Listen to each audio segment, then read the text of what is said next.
The flight attendant was fired for theft during a flight, and the millionaire asked her a question. Her answer made him fall to his knees. Emily Collins straightened her Navy uniform one last time before walking down the aisle of the first-class cabin. 7 years as a flight attendant for National Airways had taught her how to spot trouble before it started. The politician in 3A was on his 4th scotch, while his wife in 3B hadn't touched her champagne, preferring instead to fiddle with the diamond bracelet adorning her wrist. "Can I get you anything else, Mrs. Harrington?" Emily asked, offering her practiced smile. The woman glanced up, her eyes narrowing slightly. "No, thank you. Just make sure no one disturbs us for the remainder of the flight." Emily nodded and continued her rounds, unaware that this routine flight to Atlanta would be her last. 2 hours later, as passengers disembarked, Mrs. Harrington's shrill voice cut through the cabin. "It's gone. My diamond bracelet is gone." Security was called.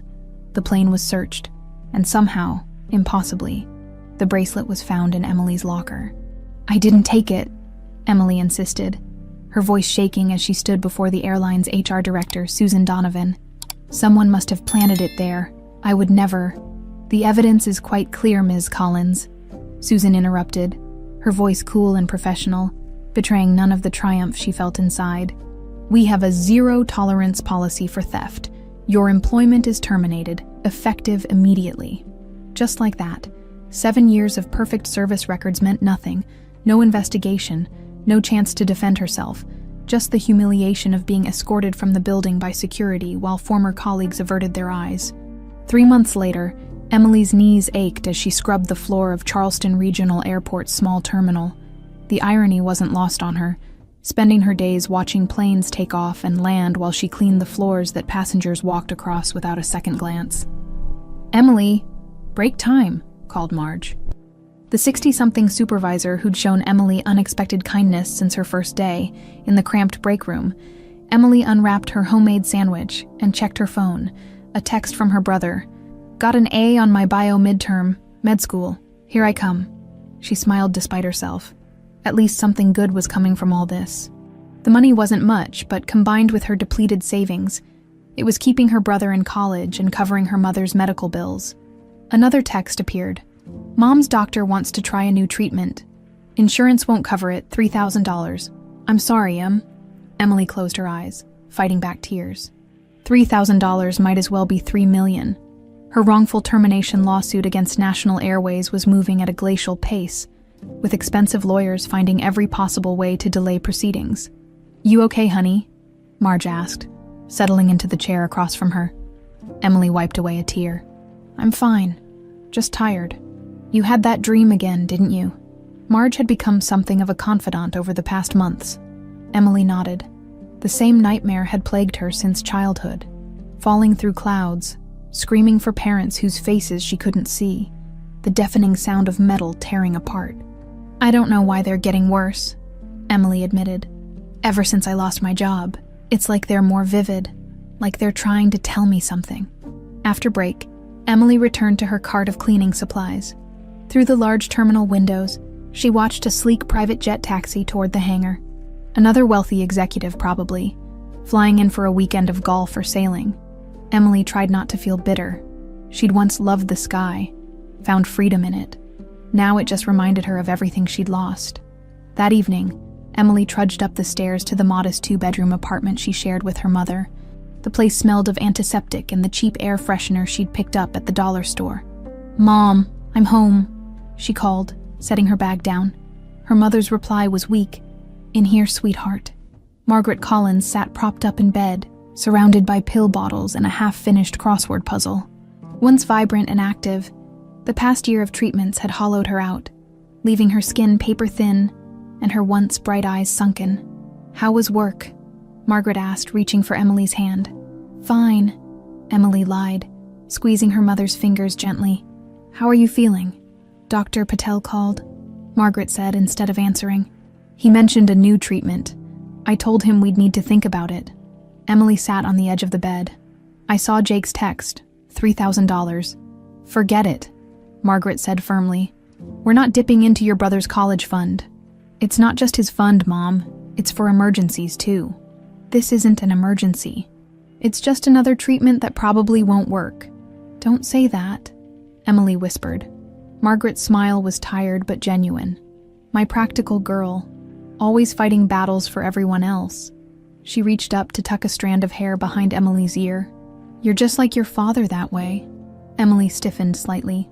Her adoptive father had died when she was 15, but something in the way her mother mentioned him always felt off, as if there were words unsaid, histories untold. Later that night, after ensuring her mother had taken her medication and fallen asleep, Emily sat at their small kitchen table. Bills spread before her: the apartment rent, utilities, insurance copays, her brother's tuition installment, and now, somehow, an additional $3,000 she needed to materialize out of thin air. She pulled out her phone and reluctantly opened the email she'd been avoiding. A former colleague, now avoiding her like she carried some contagious disease, had mentioned that National Airways owner, the reclusive Charles Donovan, was returning to the States after years abroad. Word was he'd be implementing major changes.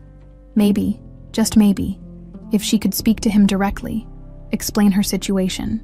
But that was a fantasy. Men like Donovan didn't speak to wrongfully terminated flight attendants. They had layers of security, assistants, and lawyers specifically to avoid such encounters. Emily closed her laptop and walked to the window.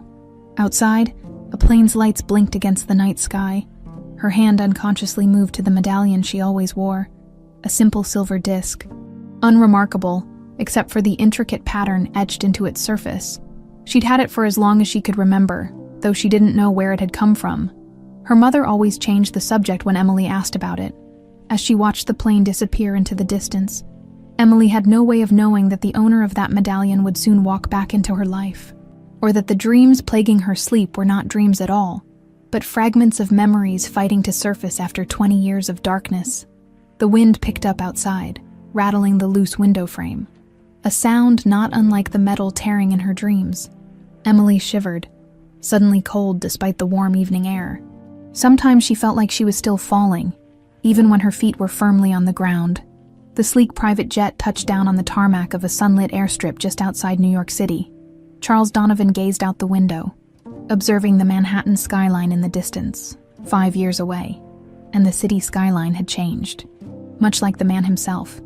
"Welcome home, sir," the pilot announced over the intercom. "Local time is 2017 p.m., clear skies and 72 degrees. Charles nodded absently, already scrolling through emails on his tablet. At 49, his dark hair was threaded with silver at the temples, lending him a distinguished air that complemented his tall frame and penetrating gray eyes. Years of negotiating international business deals had taught him to hide his emotions behind a carefully composed mask of polite indifference. But today, as his private car whisked him toward the National Airways headquarters, that mask slipped just slightly. 5 years ago, he'd left America behind. Unable to bear the constant reminders of his failure, now he was back with a single purpose: to fulfill a 20-year-old promise to the only man he'd ever truly respected. "Find her and protect her," Henry had said, his voice barely audible over the hospital machinery keeping him alive after they'd pulled him from the wreckage. "She carries our secret." Charles had searched. God knows he'd searched. But the girl had vanished without a trace.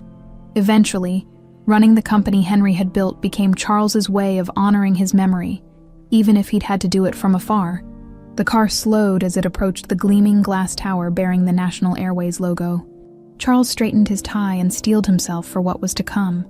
Susan Donovan paced her corner office, phone pressed to her ear. "I don't care what it takes. Delay the lawsuit further. That girl can't set foot in this building again." She paused, listening. "No, Charles doesn't know about it. No. And he won't. Just handle it."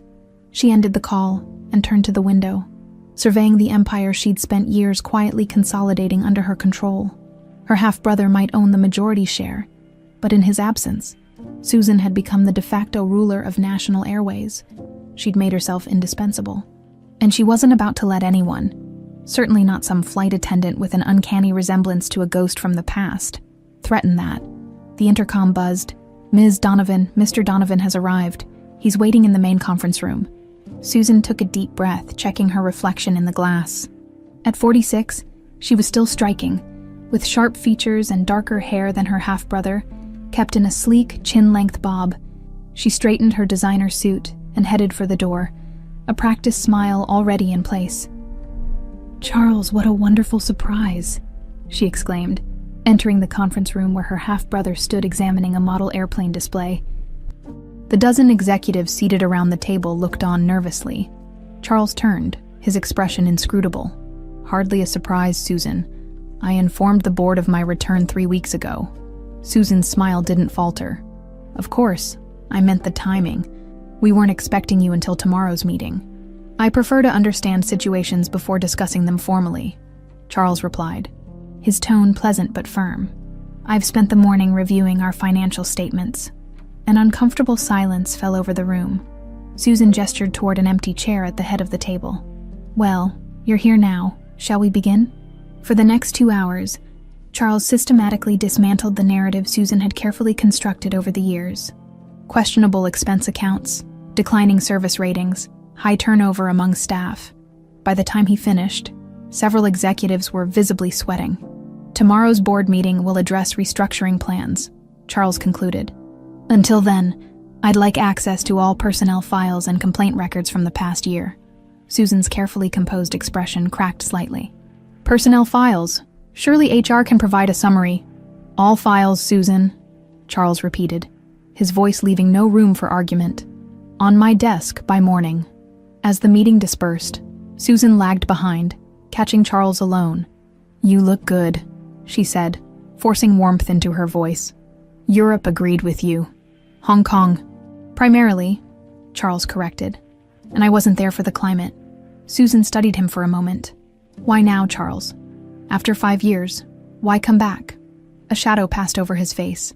"Let's just say I had a reminder of unfinished business." Before Susan could press further, Charles's phone rang. He glanced at it and frowned. "My pilot, excuse me." Susan watched him step away, her mind racing. What unfinished business? And what did it have to do with personnel files? 3 hours later, Charles's jet was unexpectedly circling Charleston Regional Airport, a small facility that wasn't on his original itinerary. "Sorry for the diversion, Mr. Donovan," the pilot explained through the intercom. "JFK reported severe congestion due to weather systems moving in. We need to wait it out or find an alternate route to Atlanta." Charles sighed and massaged his temples. The headache that had started during the meeting with Susan was intensifying. "How long will we be on the ground?" "At least 2 hours, sir. We need to refuel anyway." "Fine," Charles conceded. He could use the small airport's facilities to continue reviewing files away from Susan's watchful eye. The jet taxied to a remote area of the small airport as Charles descended the stairs to the tarmac. The warm southern air hit him like a physical presence after the artificial cool of the cabin.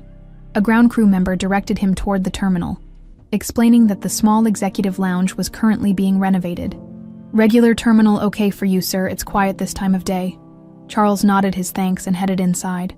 His leather briefcase in hand, the terminal was indeed mostly empty, with only a few travelers scattered among the plastic seats. He found a quiet corner and settled in, opening his laptop to continue working. 20 minutes later, movement caught his eye.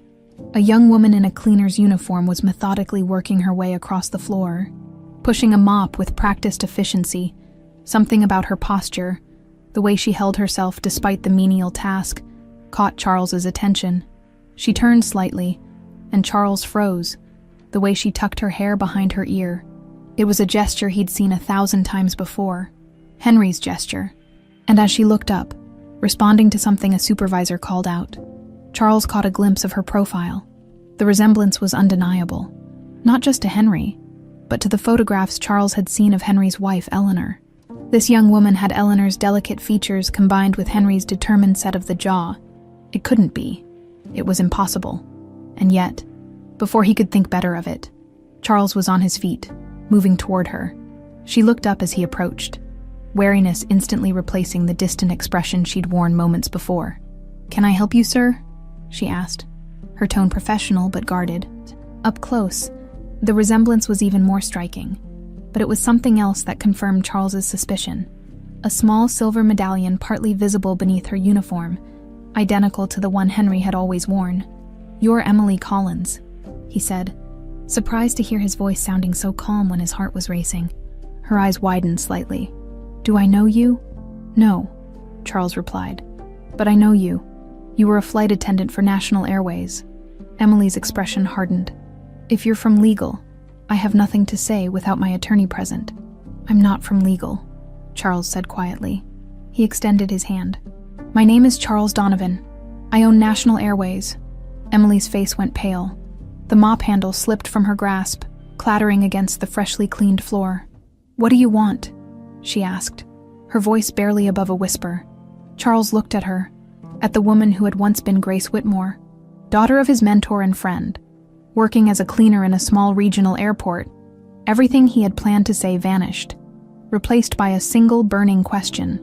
"Why is an exemplary flight attendant like you working here?" Emily regarded Charles Donovan with disbelief, her posture stiffening. "Why am I working here?" she repeated, her voice gaining strength despite her shock.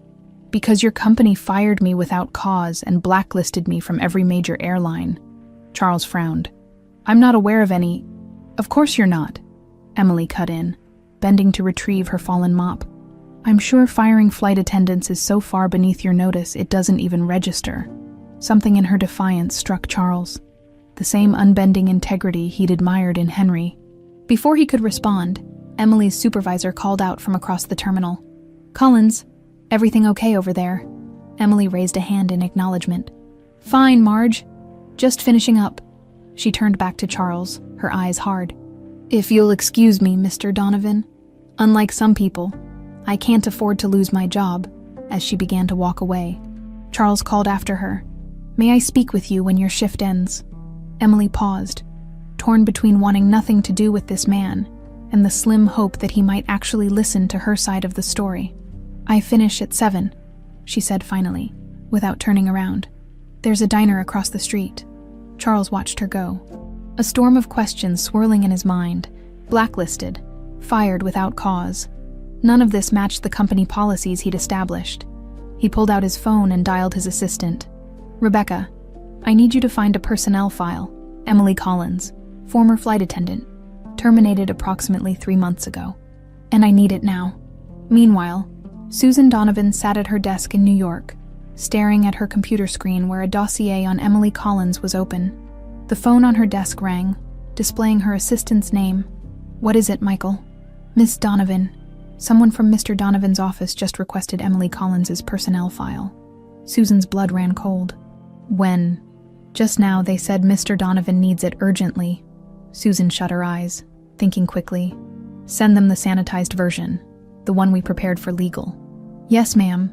Susan ended the call, her mind racing. Why was Charles asking about Emily Collins? Had someone tipped him off? She picked up a small remote from her desk drawer and pressed a button.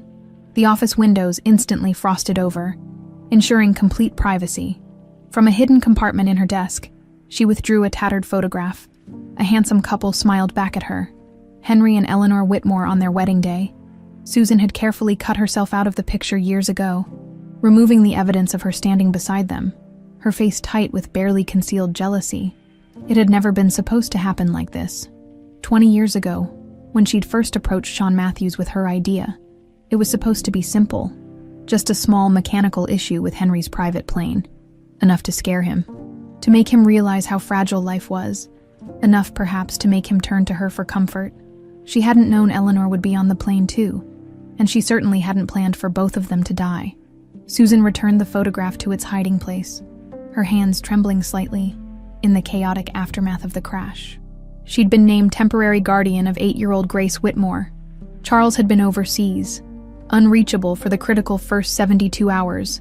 By the time he returned, wild with grief, the child was gone, given to a suitable family outside the industry, where she could heal from her trauma away from constant reminders of her parents. In reality, Susan had paid the adoption agency an enormous sum to place the girl with a family in another state, to change her name, to make her disappear. Grace Whitmore became Emily Collins, and Susan breathed easier, knowing the secret she and Sean shared was safe, until, 20 years later, a young woman with Henry's mannerisms and Eleanor's eyes walked into National Airways. Looking for a job as a flight attendant, Susan hadn't recognized her initially. It was only during a company gala, when she'd watched Emily adjust her hair behind her ear with that distinctive gesture of Henry's, revealing a small crescent-shaped birthmark, that the truth had hit her with the force of a physical blow. The discovery that Emily wore Henry's medallion, the one he'd always claimed contained a family secret, had confirmed Susan's worst fears. She had orchestrated Emily's firing immediately, using the bracelet theft as convenient cover, and now Charles was asking questions. Susan picked up her phone again. "Michael, book me on the next flight to Charleston." Back in Charleston, Emily managed to avoid Charles for the remainder of her shift, taking her cleaning cart to the far end of the terminal. By the time 7 o'clock rolled around, she had half convinced herself he wouldn't show up at the diner. Yet there he was, sitting in a booth by the window, jacket removed and sleeves rolled up, looking through a file with such intense concentration, he didn't notice her approach. "Find anything interesting?" she asked, sliding into the booth across from him. Charles looked up, quickly closing the folder. "Mrs. Collins, thank you for coming. It's not like I had a lot of other dinner invitations from billionaires tonight," Emily replied dryly. A waitress approached, pouring coffee without being asked. "The usual, Em." "Thanks, Dottie." Charles ordered a black coffee, waiting until the waitress departed before speaking again. "I've been reviewing your file. Let me guess. It says I'm a thief who stole a passenger's diamond bracelet. Actually, it's surprisingly vague. States you were terminated for violation of company policy, but contains no incident report, no witness statements, nothing." Emily's surprise must have shown on her face because Charles continued. "That's not how I run my company. Ms. Collins, every termination, especially one involving alleged theft, should have extensive documentation."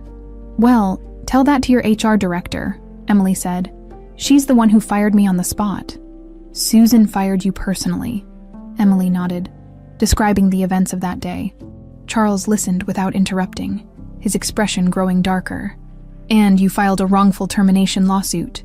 "Tried to, but your lawyers keep finding reasons to delay. Meanwhile, I can't get hired by any airline because I've been flagged in some industry database as having ethical concerns." She stirred her coffee absently. "So here I am, working for minimum wage while my mom's medical bills pile up and my brother tries to stay in college." Charles was silent for a moment. "I'd like to help you, Ms. Collins." Emily laughed without humor. "Now, after 3 months of your company dragging me through the mud, why should I believe you?" "Because something isn't right here," Charles said quietly.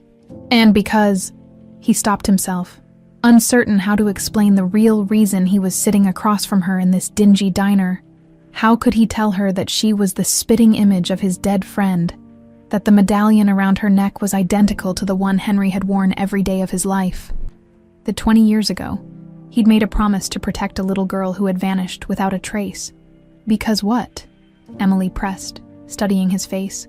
"Because I believe you," Charles said finally. It wasn't the whole truth, but it wasn't a lie either.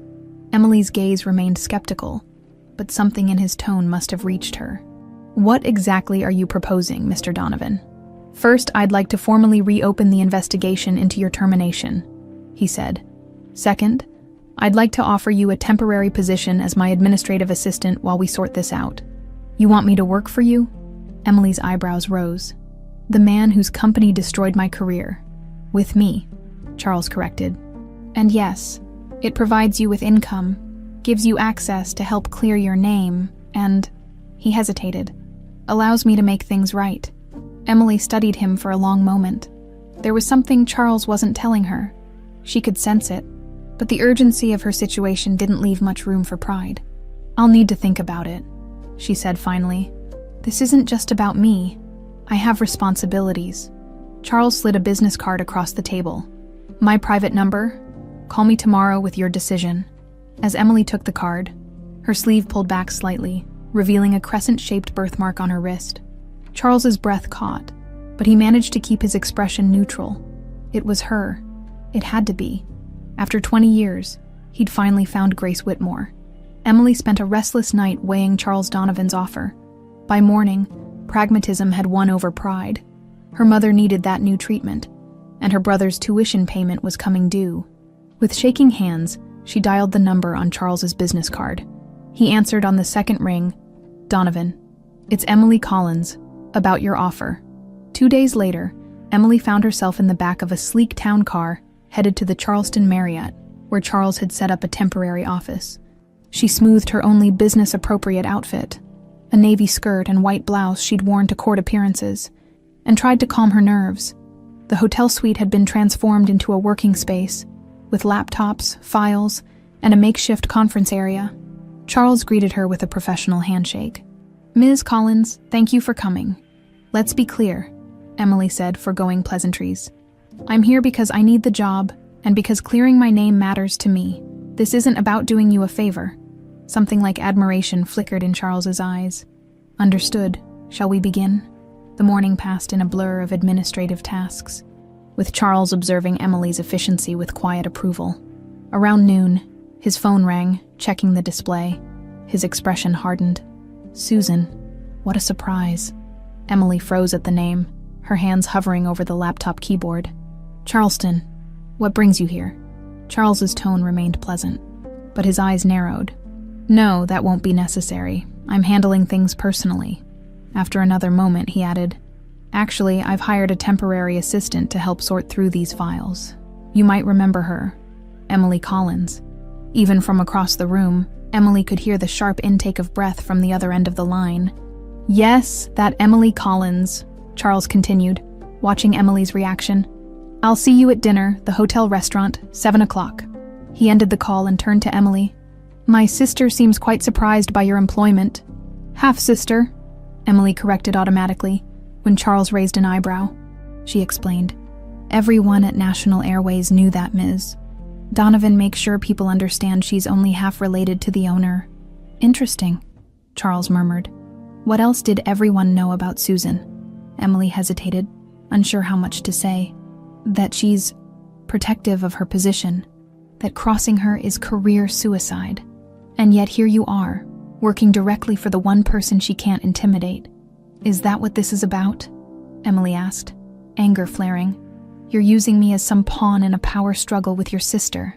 "No," Charles said firmly. "This is about justice and truth. But I won't pretend my sister's involvement in your termination doesn't raise questions." Emily stood abruptly. "I need some air." Outside on the hotel balcony, Emily tried to calm her racing thoughts. Was she just trading one powerful manipulator for another? The sound of the sliding door announced Charles's approach. "I apologize if I upset you," he said, joining her at the railing. "Why me?" Emily asked, turning to face him.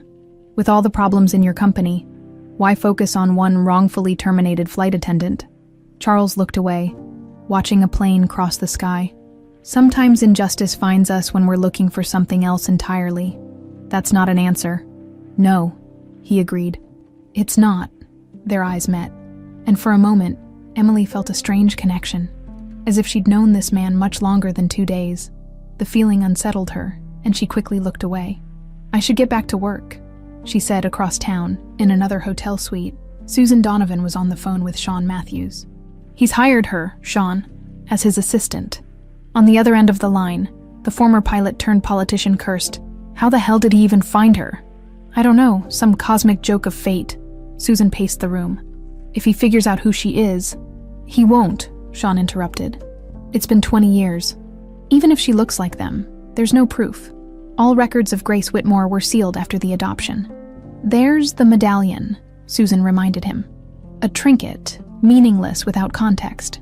And the birthmark." Sean sighed audibly. "Susan, get a grip. Charles may be suspicious, but he can't prove anything. And if he starts asking too many questions, well, that's why I'm calling. I need your help with an airport contract, and you need me to stay quiet about certain past events." Susan stopped pacing. "Are you blackmailing me?" "I prefer to think of it as mutual self-preservation. My campaign needs that airport security contract, and the selection committee trusts your judgment on vendors. And if I refuse, then I might start remembering details about a certain night 20 years ago, how you were so obsessed with Henry that you..." "Stop," Susan hissed. "I'll see what I can do." After ending the call, Susan stared at herself in the hotel mirror. The face that looked back was still attractive, still commanding, but she could see the strain around her eyes, the tightness in her jaw. For 20 years she'd carried this secret. And for what? Henry had never loved her. Not even when they were teenagers and she'd worshipped him from afar. The medallion. She'd thought it meaningless when she'd let the child keep it. Just a family heirloom with sentimental value. It wasn't until years later, overhearing Henry tell Charles about a family secret hidden in plain sight, that she'd realized her mistake. And now Charles and Emily, no, Grace, were together. The pieces moving inexorably toward a truth Susan had buried for 2 decades. Back at the hotel, Charles watched Emily work, conflicted about his next move. Part of him wanted to tell her everything immediately. Who she really was, what had happened to her parents, the promise he'd made. But without concrete proof, would she even believe him? Or would she think him delusional? Perhaps even dangerous. The lawsuit gave him legitimate reason to investigate Susan's actions. But he needed more. He needed access to the medallion, to confirm it was Henry's. And he needed to find the old family doctor who could verify the birthmark's significance. "We should prepare for dinner," Charles said, checking his watch. "Susan will be looking for any excuse to undermine you." Emily looked up from the laptop. "I can handle Susan Donovan. I don't doubt it, but we need to be strategic.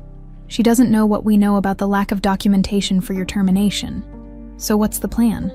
We observe. We don't reveal what we're investigating, and we watch her reaction to seeing you with me." Emily closed the laptop, her expression troubled. "This feels like more than just clearing my name now." Charles met her gaze steadily. "It is, but I promise you, Emily, when this is over, you'll have more than your reputation back." "What does that mean?" Before Charles could answer, his phone rang again. He checked the display.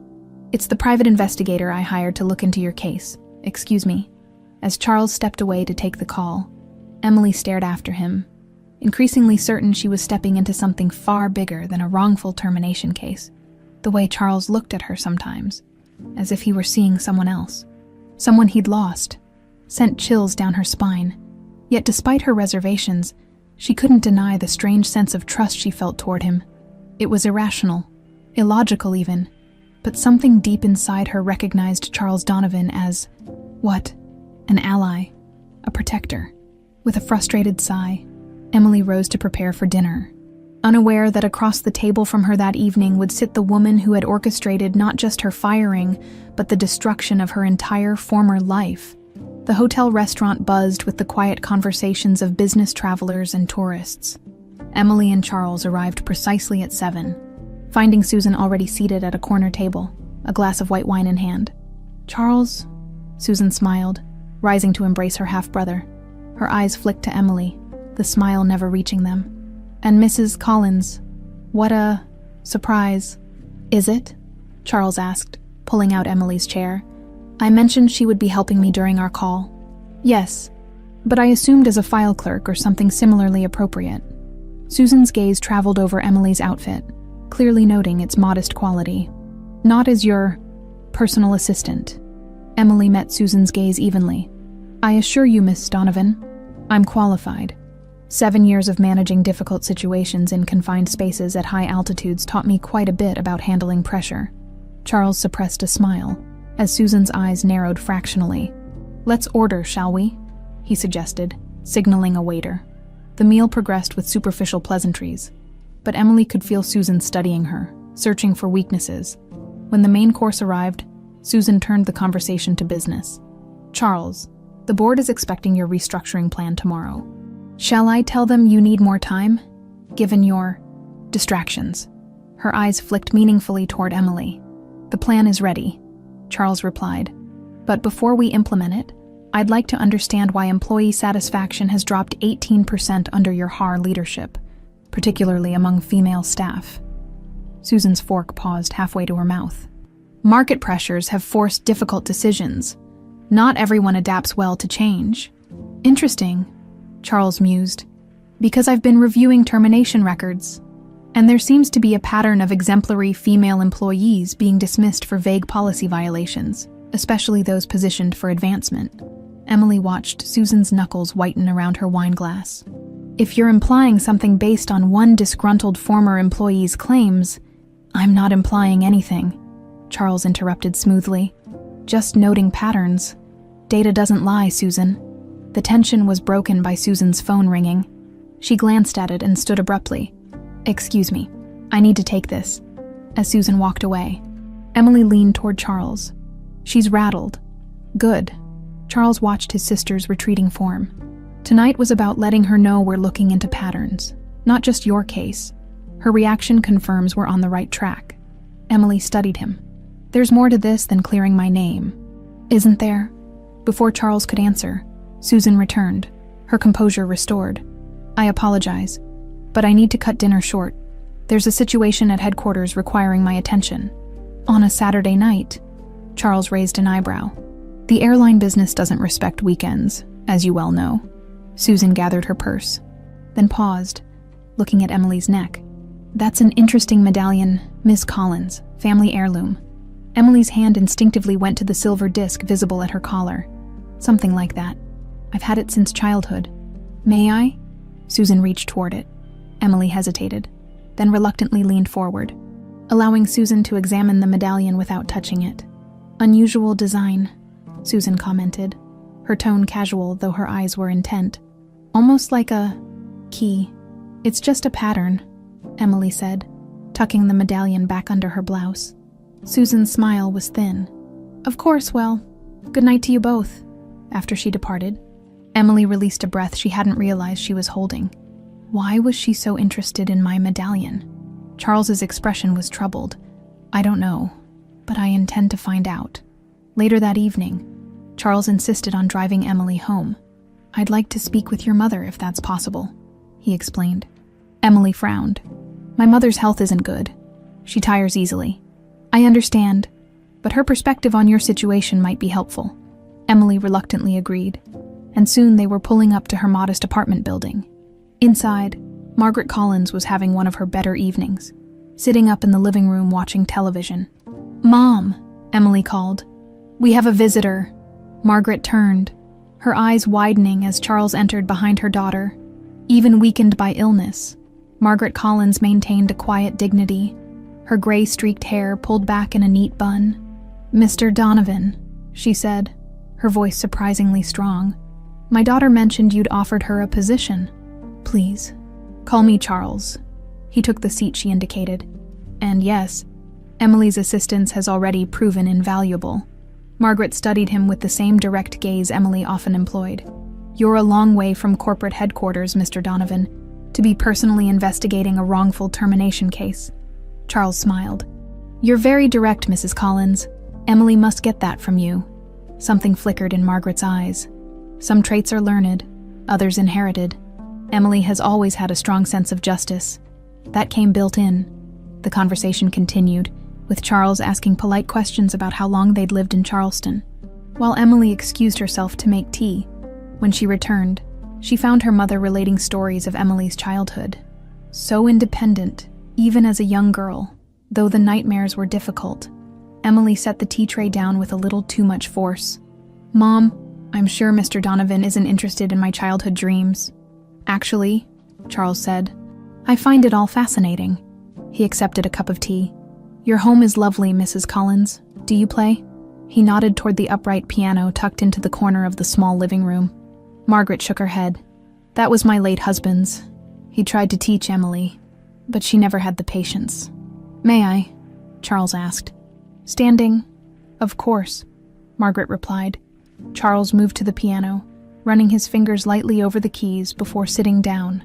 After a moment's hesitation, he began to play, a gentle, haunting melody that seemed to fill the small apartment with an unexpected poignancy. Emily froze, teacup halfway to her lips. The melody. She knew it. But how? She'd never heard it before. And yet, images flashed through her mind. A grand piano in a sunlit room, a man's hands guiding hers over the keys, a woman's soft laughter, little Grace's lullaby. A voice called it. But whose voice? The teacup slipped from her fingers. Shattering on the hardwood floor, Charles stopped playing immediately. Emily, are you all right? She stared at him, her face pale. What was that song? Just something an old friend composed, Charles said, his eyes intent on her face. You recognize it? Emily shook her head, disoriented. I don't know, it seemed familiar somehow. Margaret was watching them both, her expression unreadable. Emily, you're trembling. Perhaps it's time to thank Mr. Donovan for visiting. Charles stood, his gaze still on Emily. Of course. I've imposed enough. He turned to Margaret. Thank you for your hospitality. Mrs. Collins? At the door, Charles paused. The melody. It was called Wings of the Heart. My friend composed it for his daughter. Emily's breath caught. Wings of the Heart, she repeated softly, the phrase echoing strangely in her mind. After Charles left, Emily turned to find her mother watching her with tears in her eyes. Mom, what's wrong? Margaret reached for her daughter's hand. Sit down, Emily. There's something I should have told you long ago. What are you talking about? Margaret touched Emily's medallion gently. That song he played. You used to hum it in your sleep, those first few months after you came to us. Emily stared at her mother, uncomprehending. After I came to you, what does that mean? Margaret's eyes filled with tears. You were already 8 years old when we adopted you, Emily. We didn't tell you because the doctors said your mind had blocked out the trauma, and it was better to let you heal. The room seemed to tilt around Emily. What trauma? What are you saying? I don't know all the details, Margaret whispered. Only that there was an accident. The lady who brought you to the agency paid a lot of money to keep things quiet. She said it was for your protection. What lady? What accident? Emily's voice rose in panic. Margaret shook her head. I don't know, sweetheart. I'm so sorry. We wanted to tell you when you were older. But by then, you seemed so settled, so happy. We didn't want to reopen old wounds. Emily touched the medallion at her throat, suddenly seeing it with new eyes. Not a random keepsake, but a connection to a past she couldn't remember. The song, she whispered. Wings of the Heart. Outside in his car, Charles sat with his hands still on the steering wheel, his heart pounding. Her reaction to the melody confirmed everything. Emily Collins was Grace Whitmore, and somehow, against all odds, he'd found her. Now he just had to help her remember who she really was, before Susan realized what was happening, and silenced them both. Emily barely slept that night, her mother's revelation echoing in her mind. Adopted at 8, a mysterious accident, the melody that felt so hauntingly familiar.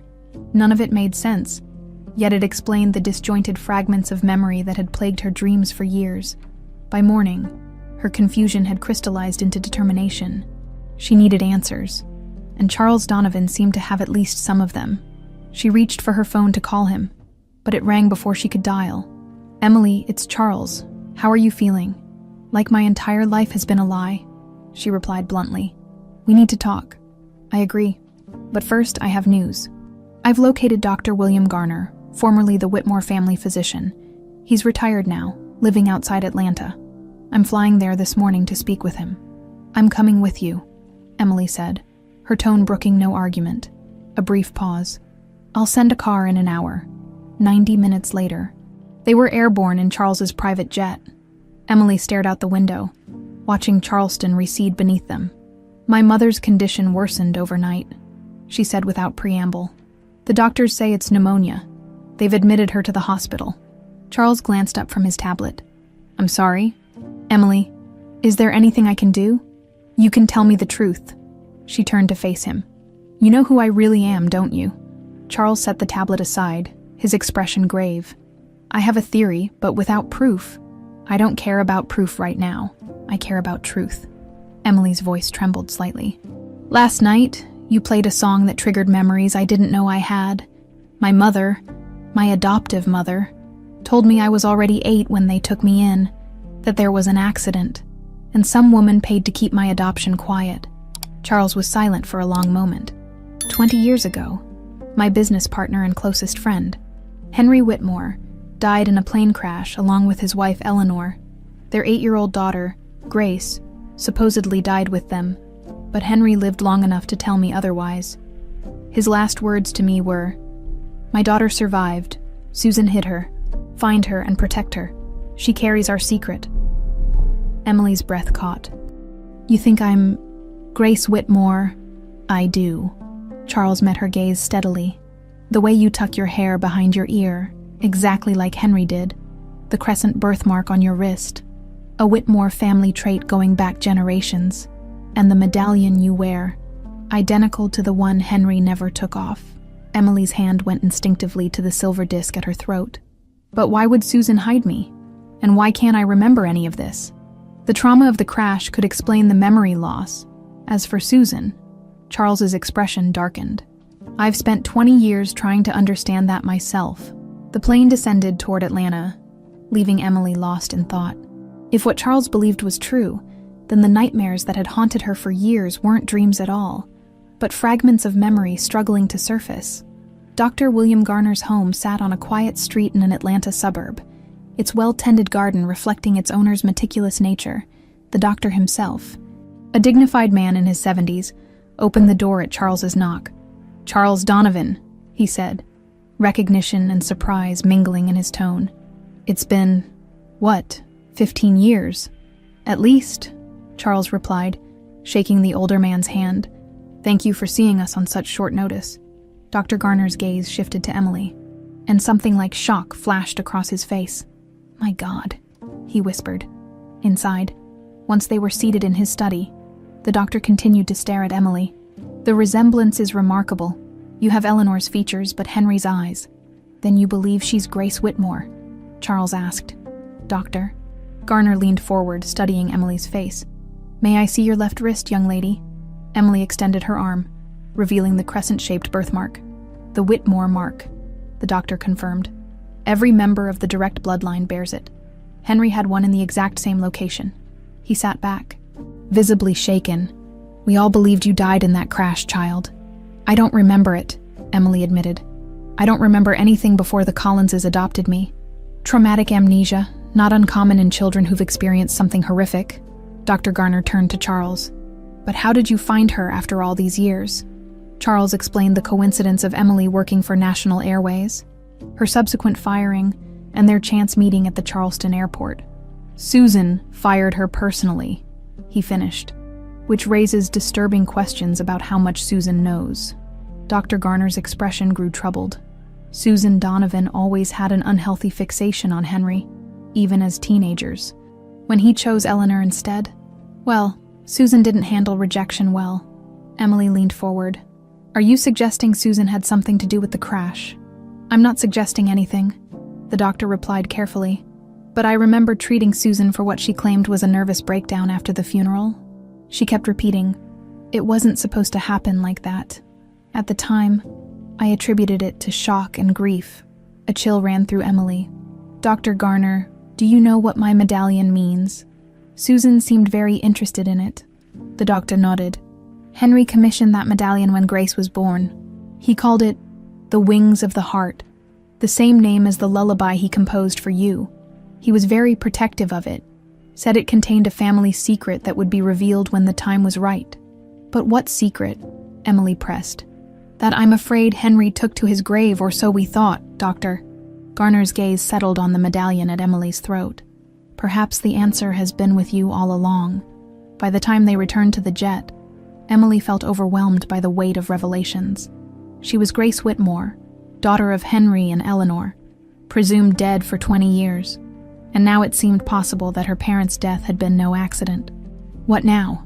she asked Charles as the plane lifted off. "Now we find concrete proof," he replied. "Something that will stand up in court if necessary." Emily nodded absently, her thoughts on her mother, her adoptive mother, lying in a hospital bed in Charleston. "I need to get back, Margaret's condition." Her phone rang, interrupting her. The caller ID showed the hospital. Emily answered, her heart racing. "Ms. Collins, this is Dr. Patel. Your mother's condition has deteriorated significantly. You should come right away." The next few hours passed in a blur. Charles redirected the jet to Charleston and had his driver rush them directly to the hospital. Emily found Margaret in the IQ, an oxygen mask obscuring most of her face. Her brother Jake sat beside the bed, his expression bleak. He said, rising to hug her. "She's been asking for you." Emily approached the bed, taking Margaret's frail hand in hers. "Mom, I'm here." Margaret's eyes fluttered open. Focusing with effort, she gestured weakly for the nurse to remove the oxygen mask. "Emily," she whispered, "my brave girl. Save your strength, Mom," Emily urged. Margaret shook her head slightly. "No time. Must tell you." Her breathing was labored, each word an effort. The woman who brought you to us? Elegant, wealthy, paid cash, so much cash, for us to take you and never speak of your past. Emily leaned closer. Who was she, Mom? Do you remember her name? Never said her name, but... Margaret's voice faltered. But I found something after you went to bed last night, hidden in my old jewelry box all these years. She gestured weakly toward her purse on the side table. Jake retrieved it, and Margaret directed Emily to a small zippered compartment inside. There, wrapped in tissue paper, was a business card, yellowed with age. Emily unfolded it, reading the name printed in elegant script. Susan Donovan, Vice President of Human Resources, National Airways. On the back, handwritten, remember our agreement. Her past stays buried, or there will be consequences. Emily stared at the card, ice flooding her veins. Mom, why didn't you tell me? Protecting you, Margaret whispered. Always protecting you, she seemed. Dangerous. Her eyes drifted to Charles, standing quietly in the doorway. But he found you anyway, didn't he? Just like the elegant lady said he would someday. Emily squeezed her mother's hand. What do you mean? What did she say about Charles? Said a man would come looking for you someday. Said he'd claim to be your guardian. But he was dangerous. Margaret's breathing grew more labored. But I see how he looks at you. Not dangerous, protective, like a promise kept. Margaret's eyes closed, her breathing growing fainter. Forgive me, Emily. Should have told you, years ago.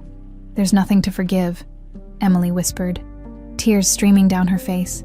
You've been the best mother anyone could ask for. A faint smile touched Margaret's lips. Then, with a soft sigh, she was gone. The days following Margaret's death passed in a fog of grief for Emily. The funeral arrangements, the well-meaning visitors, her brother's quiet devastation. All of it felt surreal, disconnected from the person she thought she was, the person she was discovering she had been. Charles remained a constant, silent presence, handling details Emily couldn't bring herself to face. He'd postponed his return to New York indefinitely, working remotely from Charleston while Emily mourned. A week after the funeral, Emily found herself sitting across from Charles in his hotel suite, Susan's business card placed between them on the table like a loaded weapon. She lied to me my entire life, Emily said, breaking the silence. Told your sister she would keep me hidden, keep my past buried, all while I was having nightmares about falling through the sky, about people I couldn't remember. Her voice cracked. I spent 20 years not knowing who I was. Charles studied her, concern evident in his eyes. Margaret loved you, Emily. She was trying to protect you the only way she knew how. I know. Emily wiped away a tear. But now I need the truth. All of it. Charles nodded, his expression grim. Susan must have recognized who you were when you applied to National Airways. Perhaps not immediately, but eventually. And when she did, she fabricated a reason to fire me, Emily finished, to get me away from the company, away from anyone who might recognize me, away from you. Yes, but she didn't count on us meeting anyway. Emily's hand went to her medallion, a habit she now recognized as more than just nervous fidgeting. It was a connection to her true father, to the man who had given it to her, who had somehow known it would be important. Dr. Garner said my father believed this contained some family secret, she mused. I've had it for 20 years and never found anything special about it. Charles leaned forward. May I? He asked, gesturing to the medallion. After a moment's hesitation, Emily removed the chain from around her neck and handed it to him. Charles examined it carefully, turning it over in his hands. The silver disc was unremarkable at first glance, etched with an intricate pattern of swirling lines that resembled wings surrounding a heart. Henry wore one identical to this, Charles murmured. Said it was a Whitmore family tradition, passed down through generations. He pressed gently along the edges. There must be something. I've tried everything, Emily said. It doesn't open, doesn't change, doesn't do anything except hang around my neck. Charles continued examining it, his frustration growing visible. Finally, he set it down with a sigh. Perhaps the secret isn't in the medallion itself, but what it represents. Emily reached for it, slipping the chain back over her head. Or perhaps my father was just being poetic. She stood abruptly. I need to clear my head. Care to walk with me? They strolled through a nearby park, the Charleston afternoon warm. Despite the early spring date, Emily found herself studying Charles, trying to reconcile the powerful businessman with the man who had dropped everything to help her. "Why have you stayed?" she asked suddenly. "You have a company to run, a board meeting you've postponed twice now. Why are you still here with me?" Charles was quiet for a moment. "I made a promise to your father as he was dying. I swore I would find you and protect you. For 20 years, I believed I'd failed him. Failed you." He met her eyes. "I'm not leaving until I've kept that promise." Something in his intensity, his unwavering dedication to a decades-old vow, stirred Emily deeply. The connection she'd felt since their first meeting suddenly made sense. He was the link to her past, to her true self. "Charles," she began. Her words were cut short by the sharp ring of his phone. Charles checked the display and frowned. "It's my investigator," he answered, listening intently. After a brief exchange, he ended the call, his expression darkening. "What is it?" Emily asked. "Sean Matthews, the pilot Susan was involved with 20 years ago. He's in Charleston, meeting with Susan at the Belmont Hotel right now." Emily's pulse quickened. "The pilot, from my parents' plane." "Yes, he left aviation after the crash, went into politics. He's a state senator now, with ambitions for national office." Charles checked his watch. "If we hurry, we might catch them together." The Belmont Hotel's elegant lobby bustled with well-dressed guests. Charles and Emily found a spot near the bar that offered a view of the restaurant without being obvious. "There." Charles nodded toward a corner table. "Susan and the man in the gray suit." Emily observed them carefully. Susan looked tense, while the man, Sean Matthews, appeared to be pressing some point emphatically, his hand occasionally striking the table for emphasis. "They're arguing," Emily whispered. Charles nodded, pulling out his phone. "I'm having my security team run a background check on Matthews's recent activities. There must be a reason they're meeting now after all these years." As they watched, the argument intensified. Sean suddenly stood, leaning over the table toward Susan, his face contorted with anger. Susan appeared to plead with him, her hand reaching for his arm. He shook it off violently, nearly knocking over his water glass. "I should get closer," Charles said. "Try to hear what they're saying." "No." Emily grabbed his arm. "They'll recognize you instantly. I'll go. They're too heated to notice me." Before Charles could protest, Emily was moving through the lobby, using other guests as cover. She positioned herself at the bar, close enough to catch fragments of the increasingly heated exchange. "Not what we agreed," Matthews was saying. 20 years of silence, Susan. 20 years of watching my back, and now you want more." "I'm not asking for much, Sean," Susan hissed. "Just your support on the security contract.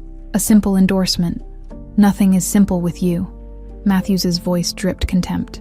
First it was just scare him a little. Then it became, make sure the sabotage can't be traced. Your obsession with Henry Whitmore cost 2 people their lives. "And now you're trying to drag me back into it." Emily froze, her heart hammering in her chest. "Sabotage. 2 people. Her parents." "Keep your voice down," Susan snapped, glancing around nervously. "Or what?" Matthews challenged. "You'll arrange another accident. I'm not that naive pilot you manipulated anymore." "Susan, I have my own power now, and I have evidence that could destroy your precious political career with 1 phone call," Susan countered. "Or have you forgotten who actually tampered with that fuel line?" Matthews's face went rigid. "We're done here." He stood, throwing his napkin onto the table. "Stay away from me, Susan. Next time you call, I'll go public with everything." As he stormed toward the exit, Susan remained seated, her face a mask of controlled fury. Emily retreated quickly, rejoining Charles before either could spot her. "What did you hear?" Charles asked, noting her pale face. "Enough," Emily replied, her voice shaking. "They sabotaged my parents' plane. Susan planned it, and Matthews carried it out. They murdered my parents, Charles." Charles's expression hardened. "Let's get out of here before Susan sees us." Back in Charles's car, Emily related the conversation in detail, her hands trembling with shock and rage. "We need proof," Charles said grimly. "Their word against ours won't be enough after 20 years. The medallion," Emily said suddenly, clutching it through her blouse. Susan kept asking about it. What if it really does contain evidence somehow? In her agitation, Emily tugged sharply at the chain. It caught on a button of her blouse, and as she tried to free it, her fingers slipped, striking the medallion against the car's center console with unexpected force. A soft click, barely audible, made them both freeze. "Did you hear that?" Emily whispered. Carefully, she removed the medallion, examining it in the fading afternoon light. A thin seam had appeared around its circumference, nearly invisible unless you knew to look for it. With trembling fingers, Emily pried at the edge. The medallion split open, revealing a tiny hidden compartment. Inside, nestled in velvet, was a small, ornate key. "Wings of the Heart," Emily breathed, recalling her father's melody, the name now taking on new meaning. The medallion's pattern wasn't just decorative. It was a stylized key with wings. Charles stared at the key in wonder. "Henry's private safe," he said. In the old Whitmore mansion, everyone thought the key was lost in the crash. Emily closed her fingers around the small key, feeling its weight, the weight of truth, of justice long delayed. "Take me there," she said, her voice steady despite the storm of emotions inside her. "Take me to my father's house." Susan Donovan's hands shook as she poured herself a third drink in her hotel suite. The confrontation with Sean had gone worse than she'd anticipated. After 20 years of mutual silence, their fragile pact was unraveling just when she needed it most. Her phone rang. Michael, her assistant in New York. "What is it?" she snapped. "Ms. Donovan, there's been unusual activity on Mr. Donovan's corporate account. He's accessed the original architectural plans for the old Whitmore estate." Susan nearly dropped her glass. "When?" 20 minutes ago, and there's more. He's ordered the security system deactivated for tonight. "Thank you, Michael, that will be all." Susan ended the call, her mind racing. The Whitmore mansion. Charles was taking Emily there. But why? What could possibly? The medallion. Susan cursed herself for not confiscating it years ago. Henry had been obsessive about that trinket, wearing it constantly, fingering it during tense meetings. She'd thought it merely sentimental when she'd let the traumatized 8-year-old keep it after the crash. But what if it was more? What if it contained something that could link her to the sabotage? With shaking hands, Susan dialed Sean's number. He didn't answer. She left a terse voicemail. "They're going to the Whitmore mansion tonight. Whatever Henry hid there, they're about to find it. Call me back." The Whitmore estate stood on 5 acres outside Atlanta, a stately Georgian mansion that had been in Henry's family for generations. After his death, Charles had purchased it, unable to bear the thought of strangers living in his friend's home. He'd maintained it exactly as it had been, a monument to the family he'd failed to protect, as their car wound up the long driveway. Emily stared out the window, fragments of memory stirring, the grand oak at the entrance, the circular fountain. The sense of coming home was so powerful, it brought tears to her eyes. "I know this place," she whispered. Charles glanced at her, hope flaring in his eyes. "Your memories are returning." Flashes. Impressions. Emily pressed her hand against the window. "My mother's rose garden was there, and my swing hung from that oak tree. Inside, the house was quiet, preserved like a museum." Charles led Emily through rooms that sparked more fragments of memory. The dining room where she'd sat on books to reach the table. The library where her father had read her stories. His study was upstairs. Charles said softly, "That's where the safe would be." They climbed the grand staircase, Emily trailing her hand along the banister. At the top, she paused, her head tilting as if listening. "This way," she said suddenly, turning left with certainty. "I remember."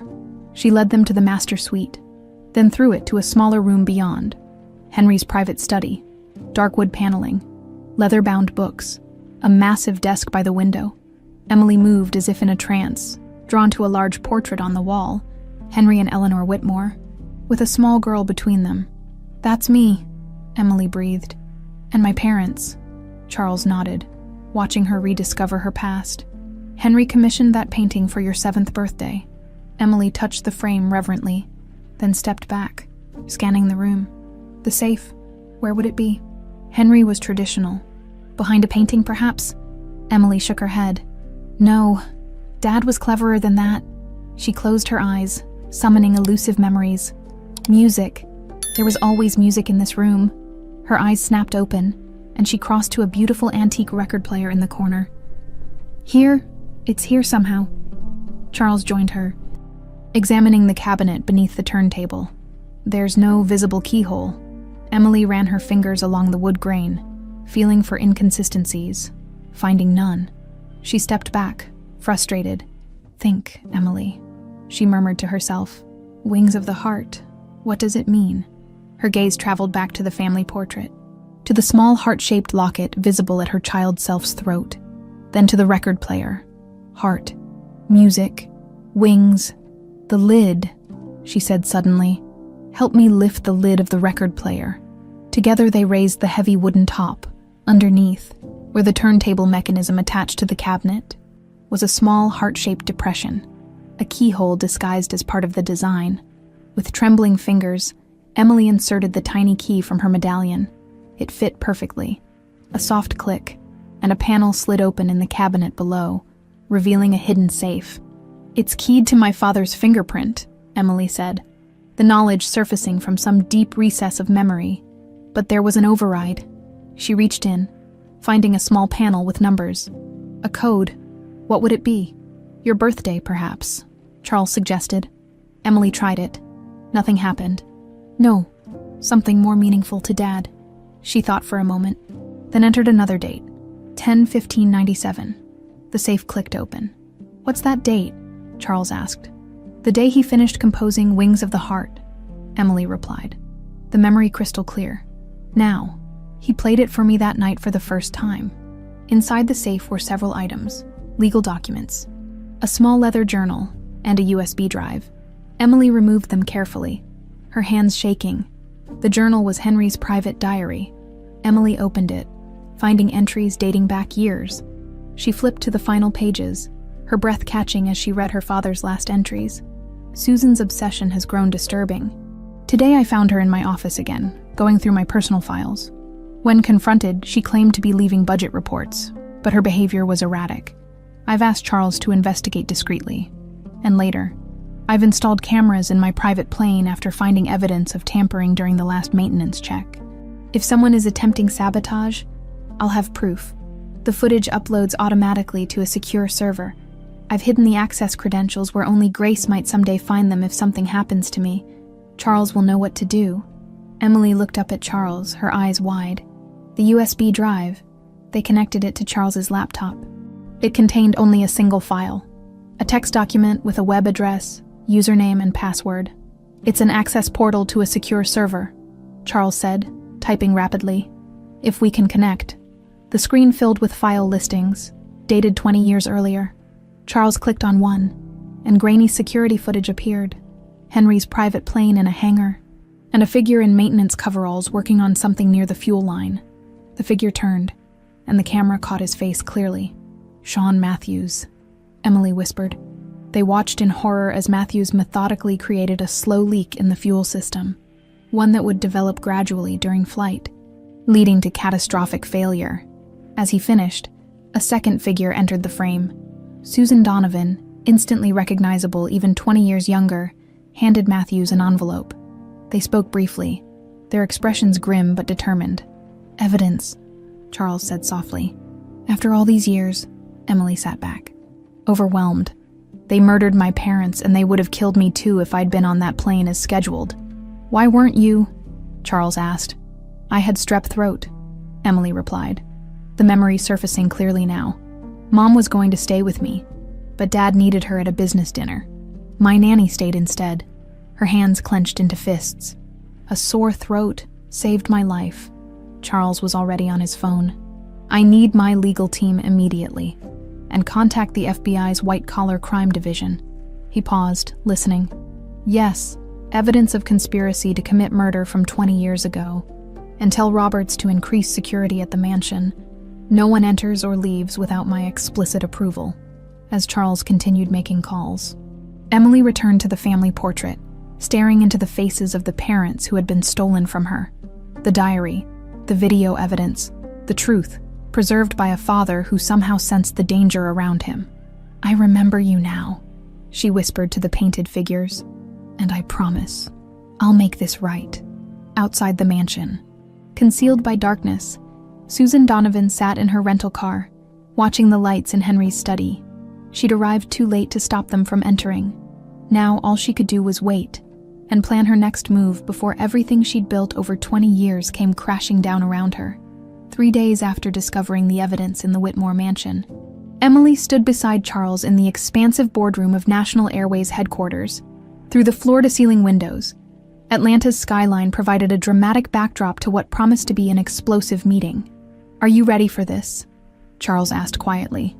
Emily smoothed her navy blue suit, new, purchased for this exact moment, and touched the medallion at her throat. "I've been ready for 20 years. I just didn't know it." The boardroom doors opened, and executives began filing in, their curious glances darting between Charles and the unfamiliar woman at his side. Among the last to enter was Susan Donovan, her composure perfect save for the slight narrowing of her eyes when she spotted Emily. "Charles," Susan greeted, her voice controlled. "I wasn't aware you were bringing a guest to our board meeting." "Not a guest, Susan," Charles's voice carried across the room, causing conversations to halt. "An heir?" A murmur swept through the assembled executives. Susan's smile remained fixed, though her complexion paled slightly. "What an intriguing statement," she said. "Perhaps you'd care to explain." "Gladly." Charles gestured for everyone to take their seats. When they were settled, he continued, "Before we address the scheduled agenda, I have an announcement of profound importance to this company and its legacy." He moved to stand beside Emily. 20 years ago, we lost Henry and Eleanor Whitmore in a tragic plane crash. Their daughter, Grace, was also presumed dead. Charles paused, his gaze sweeping the room. That presumption was wrong. All eyes turned to Emily, realization dawning on many faces. "This is Grace Whitmore," Charles stated firmly. "Henry and Eleanor's daughter, rightful heir to the Whitmore legacy and shares in this company." The boardroom erupted in exclamations of shock and disbelief. Susan's voice cut through the chaos. "This is absurd," she declared. "Grace Whitmore died 20 years ago. This woman is Emily Collins, a former flight attendant terminated for theft. A termination you personally handled," Charles noted. "Just as you personally arranged for 8-year-old Grace to disappear after the crash," Susan laughed. But the sound was brittle. "You can't possibly expect the board to believe this fantasy based on a physical resemblance." "Not on resemblance," Emily spoke for the first time, her voice steady. "On evidence." At Charles's nod, his assistant distributed folders to each board member. Inside, you'll find DNA results confirming Emily's identity as Grace Whitmore, testimony from Dr. William Garner about the Whitmore birthmark she bears, and statements from the adoption agency acknowledging improper procedures in her placement. The executives flipped through the documents. Expressions growing grave, Susan reached for her folder with visibly trembling hands. "This proves nothing about how my parents died," Emily continued, addressing the room. "But this does." She nodded to Charles, who activated the boardroom's display screen. The security footage from Henry's plane filled the screen. Sean Matthews sabotaging the fuel line. Susan handing him an envelope. The room fell into stunned silence. Susan shot to her feet. "This video is a fake, an obvious fabrication. It was recorded by Henry himself," Charles countered. "Uploaded to a secure server moments before the flight. The credentials were hidden in Grace's medallion, which she's worn every day since the crash." Emily stepped forward, facing Susan directly. "You killed my parents. You tried to erase me. And when fate brought me back to National Airways, you fabricated a theft charge to get rid of me before I could discover the truth." Susan's composure cracked completely. "You're just like your father," she spat. "Self-righteous, blind to what was right in front of him. I loved Henry for years before Eleanor swept in with her perfect face and perfect background." Gasps echoed through the boardroom. Susan seemed beyond caring, years of carefully constructed control disintegrating. "It wasn't supposed to be fatal," she continued, her voice rising. "Just enough to scare him, to make him realize how much he needed me. Eleanor wasn't supposed to be on that plane. But she was," Emily said quietly. "And they both died. That wasn't my fault." Susan's eyes darted around wildly. Sean was the one who miscalculated. He assured me it would just be an emergency landing.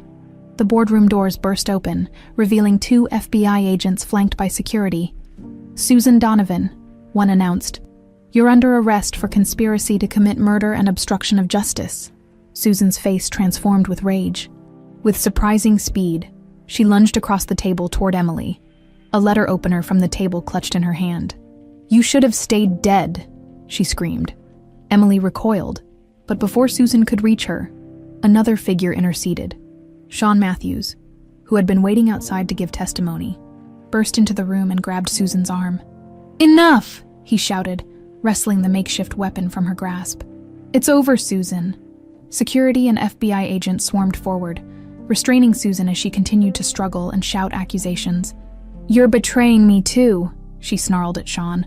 "After everything we did together." "What we did was wrong," Sean replied, his face haggard. "I've lived with it for 20 years, and I can't anymore." He turned to the FBI agents. "I came here voluntarily. I'm prepared to give a full confession."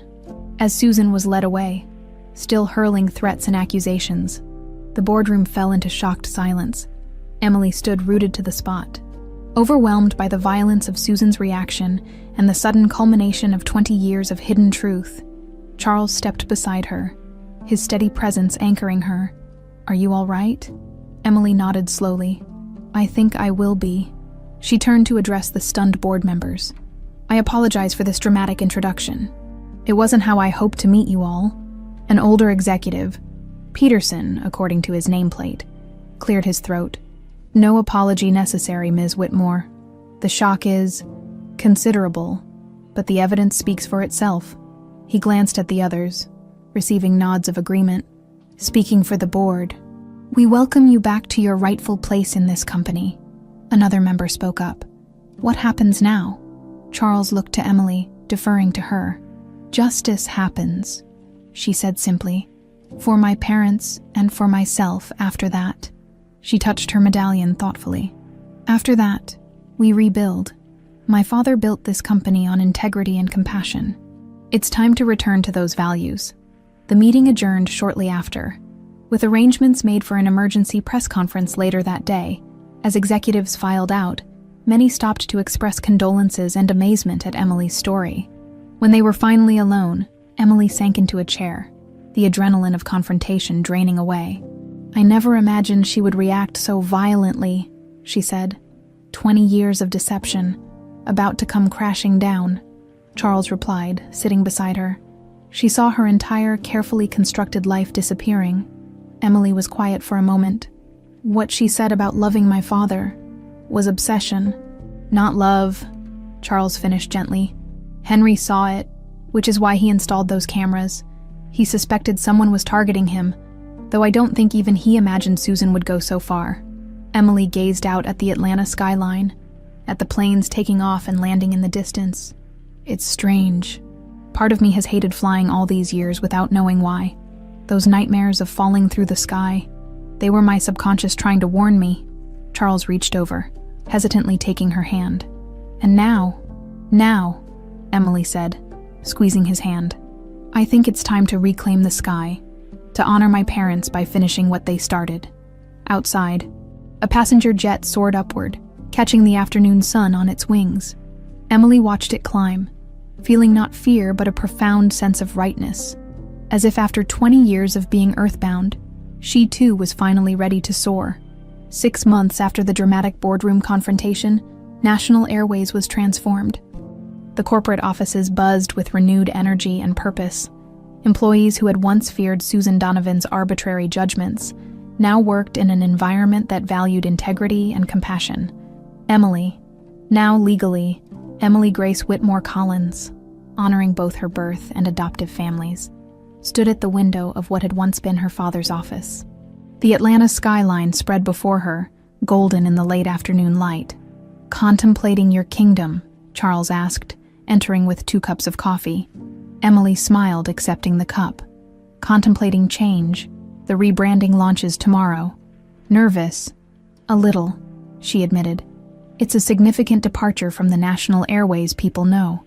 The company's rebranding had been Emily's first major initiative as the newly appointed chief ethics officer. After considerable research into her father's original vision, she had proposed returning to the name Henry had initially wanted, Wings of the Heart Airlines, complete with a new logo incorporating the wing and heart motif from her medallion. "Your father would be proud," Charles said, joining her at the window. "Not just of the name, but of everything you've accomplished." Emily's gaze traveled to the framed photographs now adorning her office walls. Henry and Eleanor on their wedding day, 8-year-old Grace sitting on her father's shoulders, and a new addition, Margaret and Robert Collins, her adoptive parents, whose love had sustained her through the years of not knowing her true identity. "I hope so," she said softly.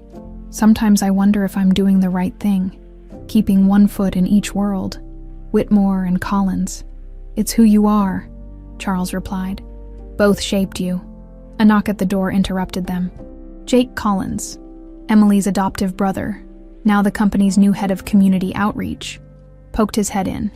"Sorry to interrupt, but the memorial site architects are here with the final plans." Emily nodded. "Send them in." The creation of a memorial at the crash site had been another of Emily's priorities. Not a mournful monument, but a place of reflection and hope. A garden with 20 years of growth, representing how tragedy could, eventually, give way to new life. As the meeting progressed, Emily found herself watching Charles. In the months since discovering her true identity, their relationship had evolved from reluctant allies to trusted partners in rebuilding her father's legacy. There was something more growing between them too, something neither had explicitly acknowledged, but both increasingly felt. After the architects departed, Charles lingered. "Everything looks ready for tomorrow's ceremony." "Almost everything," Emily replied. "There's one more thing I want to do before the official relaunch." The private hangar at Atlanta International Airport housed a single aircraft, the first to bear the new Wings of the Heart livery. Its gleaming fuselage reflected the sunset in hues of gold and crimson.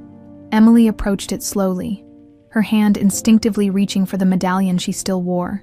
Charles walked beside her, their footsteps echoing in the cavernous space. "Are you sure about this?" he asked gently. Emily nodded. 20 years ago, my parents' plane went down, and my life changed forever. I need to face that fear, reclaim the sky on my terms." Charles understood perfectly. He'd arranged for this private flight, just the two of them and a trusted pilot, to fly over the crash site, now transformed into the memorial garden. Inside the aircraft, Emily settled into her seat, fighting the familiar anxiety that had plagued her for years. As the engines hummed to life, she closed her eyes, memories washing over her. Not the terrifying crash nightmares, but earlier, happier moments, flying with her father in his small plane, his steady hands showing her how the controls worked, her mother's laughter as they soared through cotton candy clouds. "You're smiling," Charles observed as the plane taxied toward the runway. "I'm remembering the good parts," Emily replied, "before everything went wrong." The takeoff was smooth, the pilot skilled and gentle in his ascent. As they climbed, Emily's grip on the armrest gradually relaxed. The sprawl of Atlanta receded beneath them, buildings becoming miniature, roads mere threads connecting tiny points of light. "It's beautiful," she whispered, face pressed to the window. Charles watched her, his expression softening. "You look like him when you do that. That same sense of wonder Henry always had about flying." Emily turned to him. "Tell me more about him. About them. Not as business partners or victims, but as people. The everyday things I've forgotten." As the plane leveled off, Charles shared stories.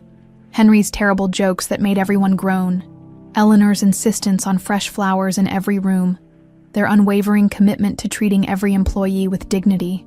Emily drank in these details, filling gaps in her fragmentary memories. "We're approaching the memorial site," the pilot announced over the intercom.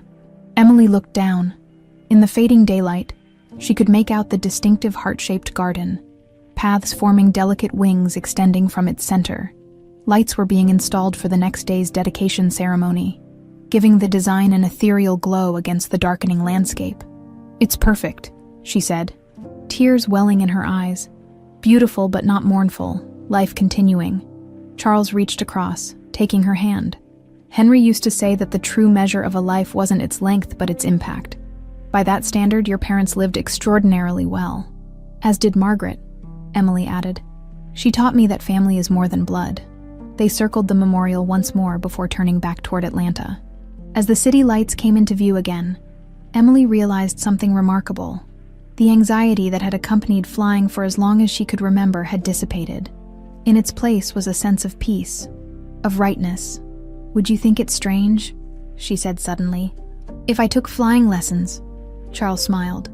Not strange at all. It's in your blood. The plane descended smoothly toward the runway.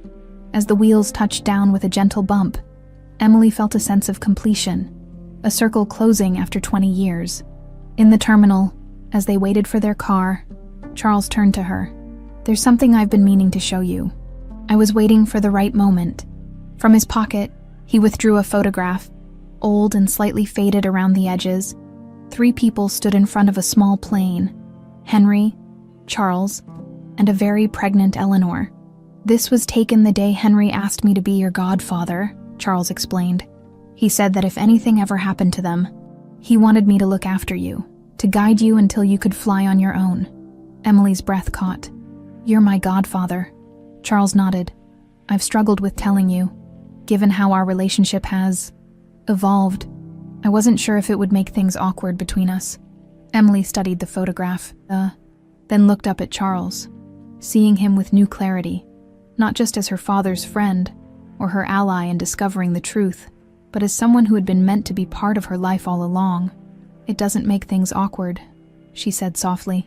It makes them make sense. The next morning, hundreds gathered for the duel ceremony, the dedication of the memorial garden, and the official relaunch of Wings of the Heart Airlines. Emily stood at the podium, Charles beside her, as she addressed the assembled crowd of employees, board members, and media. 20 years ago, a terrible act born of obsession and jealousy took my parents from this world and stole my identity, she began. But today isn't about that darkness.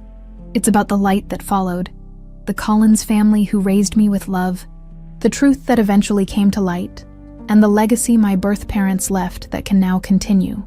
She gestured to the newly painted fleet of aircraft behind her.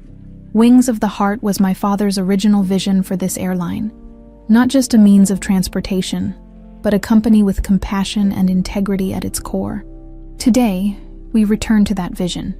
As Emily cut the ceremonial ribbon, the medallion at her throat caught the morning sunlight, casting heart-shaped reflections across the podium. Later, as guests mingled, Emily found herself standing with Charles at the edge of the celebration, watching as Jake charmed a group of investors with his plans for the company's community initiatives. So, Charles said quietly, what comes next for Emily Grace Whitmore Collins? Emily smiled, touching the medallion that had carried her father's secret safely for 20 years. I'm going to live the life they all wanted for me, both my families, and, she added, taking Charles's hand in hers, I'm going to do it with the people who helped me find my way back to myself, above them. The first official Wings of the Heart flight took off, banking gracefully into the cloudless blue sky. Not an ending, but a new beginning. 20 years in the making.